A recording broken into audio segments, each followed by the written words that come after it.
Hello students, here we are discussing question 31 of KVPY SX question paper which was held in year 2016. Let's observe what this question says. A metallic sphere is kept between two oppositely charged plates.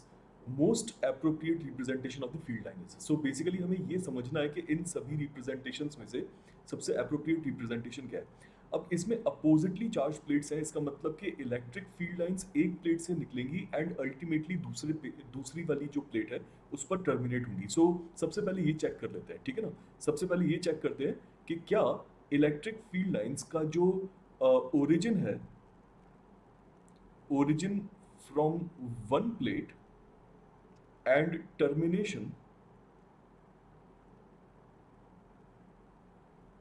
Eight other, क्या ये चीज satisfy कर रही है. सो आप observe कर सकते हैं कि इन सभी प्लेट्स में जो अपर प्लेट है वहां से इलेक्ट्रिक फील्ड लाइंस निकलते हुए दिख रही है, राइट.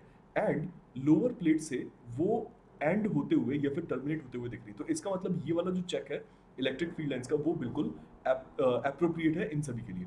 जो दूसरा चेक है वो इंपॉर्टेंट है. इसमें हम ये समझेंगे कि अगर हम एक कंडक्टिंग या मेटालिक बॉडी की बात करते हैं तो उस केस में हम चाहे ओरिजिन की बात करें या टर्मिनेशन की बात करें, एक चीज जरूर होनी चाहिए और वो ये कि electric field line vectors must be perpendicular to surface of metallic body, metallic या कंडक्टिंग बॉडी.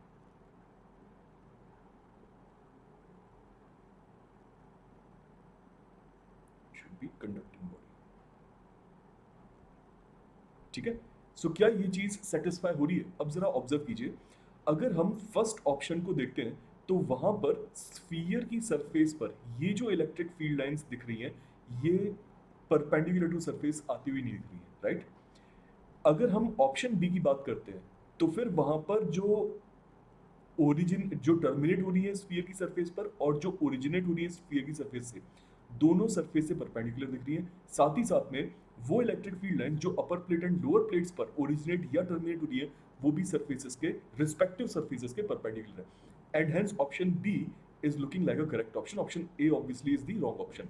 अब जरा आगे चलते हैं, ऑप्शन सी में भी ये देख लेते हैं. ऑप्शन सी में आप स्फीयर की सरफेस पर तो ओरिजिन एंड टर्मिनेशन देख रहे हैं जो परपेंडिकुलर है, बट यहाँ पर अपर एंड लोअर सरफेसेस पर नहीं है.